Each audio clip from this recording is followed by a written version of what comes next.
அந்த ஜாதிக்கார பையன் ஒரு நம்ம சேரிக்குள்ள வந்துட்டானா. எங்கடா போனீங்க மாறி கஜா?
அந்த ஊர் நான் இங்க எதுக்கு வந்தான்?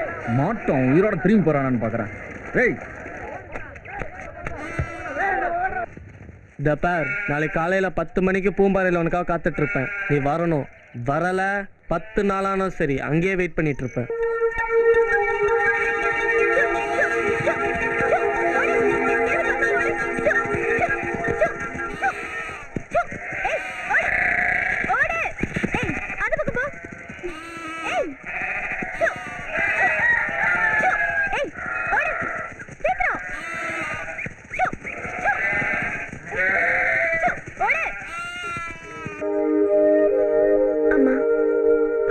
மரமா இருந்த என்னையும் தொழுக்க வச்சு நல்லவங்களை கடவுள் கைவிட மாட்டாருங்கிறத நிரூபிச்சுட்டேன். நான் வேண்டது வீண் போகலம்மா. என் கஷ்டம் எல்லாத்தையும் தீர்த்து வச்சுட்டேன். என் கல்யாணத்துக்கு அப்புறம் நானும் அவரும் சேர்ந்து உனக்கு தீ மிதிக்கிறோம்மா. தங்கம்,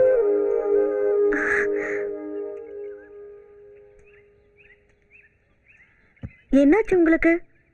கண்ணெல்லாம் கலங்கி இருக்கு. ஊர்ல ஏதாச்சும் பிரச்சனையா? உன்கிட்ட சொல்லாம கூட போயிருக்கலாம். என் மனசாட்சி உறுத்துச்சு. ஊர்ல இருந்து அம்மா லெட்டர் போட்டிருந்தாங்க. ஏற்கனவே ஒரு குழந்தைக்கு தாயானவளை மருமகளா ஏத்துக்க மாட்டேன்னு சொல்லிட்டாங்க. அவங்க வார்த்தையை மீறி இந்த கல்யாணம் நடந்துச்சுன்னா குடும்பத்தோட தற்கொலை பண்ணிக்கன்னு சொல்லிட்டாங்க. அவங்களாவே எங்க ஜாதியிலேயே ஒரு பொண்ணை பார்த்து நிச்சயம் பண்ணிட்டாங்க.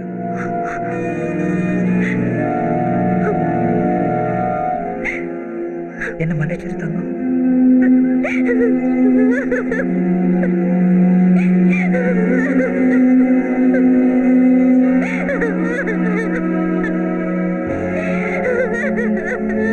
இதுவரைக்கும் எந்த சுகத்தை அனுபவிக்காத எனக்கு மொத சுகத்தை கொடுத்தவளே நீதான்.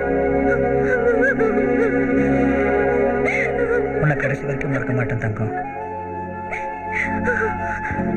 என்னைக்கு என் இதயத்துல உனக்குன்னு ஒரு இடம் இருக்கும்.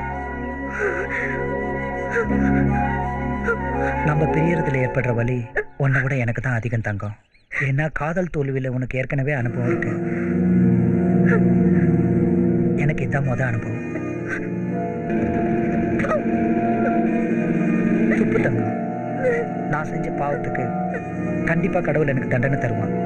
அந்த தண்டனை கூட என் குடும்பத்துக்காக நான் ஏத்துக்க தயாரா இருக்கேன்.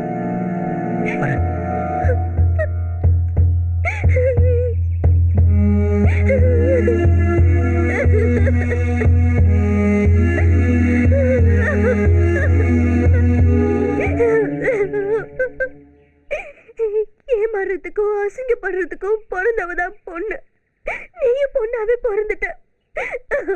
இந்த உலகம் நம்மள வாழ வைக்காது. செத்துடலாம்.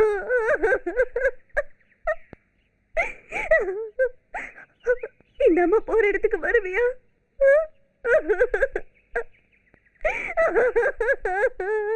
ஒரு மரத்து கல்ல ஒரு மண்டலம் சாப்பிடணும்டா.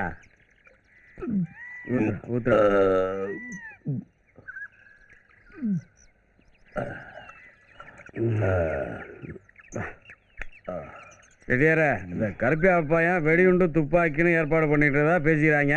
எதுக்கு நாம கொஞ்சம் உஷாரா இருக்கணும். வெடிகுண்டு தானே ஏற்பாடு பண்றான், பண்ணட்டான். நான் அணுகுண்டே ஏற்பாடு பண்ணி அவனுக்கு அவன் ஜாதிக்காரனுக்கு சேர்த்து பெரிய சங்கா ஊதிடுறேன். கெட்டியார உங்க பையன் யாரோ ஒரு பொண்ணு கூட போயிட்டு இருக்கா.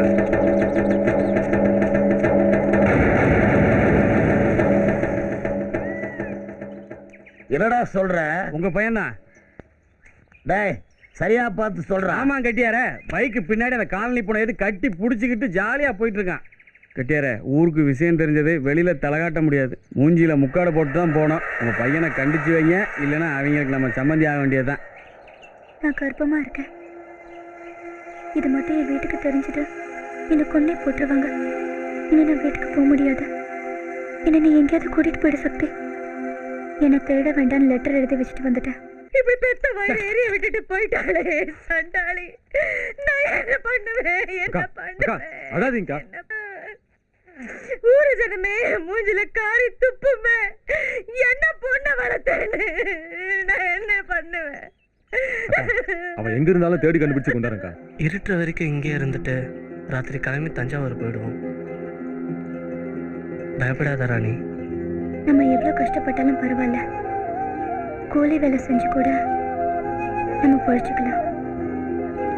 இனிமே என்னால உன்னை பிரிஞ்சு இருக்க முடியாது. இங்க பார், இனிமே எல்லாத்தையும் நான் பார்த்துக்கிறேன். நீ எதுக்கும் கவலைப்படக்கூடாது.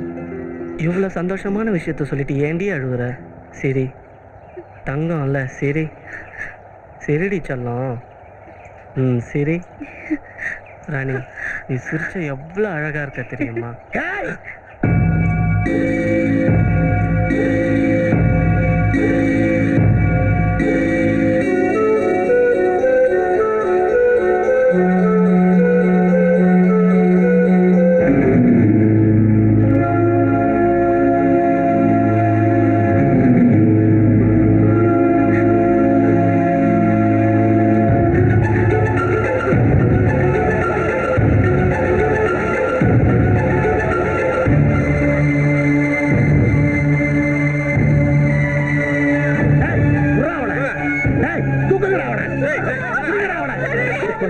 நம்ம இன்வெஸ்டிகேஷனுக்கு தேவையான மெட்டீரியல் இதுதான் சார்.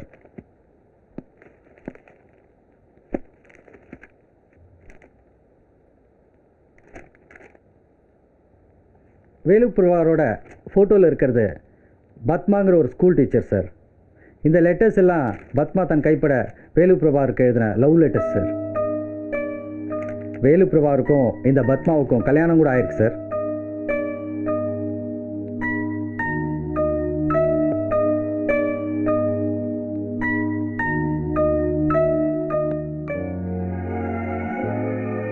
காதலுங்கிற ஒரு பொய்யை நம்பி நான் என் வாழ்க்கையை மட்டும் இழக்கல. இன்னைக்கு அந்த காதல் என் உயிரையும் விலை பேசிட்டு இருக்கு.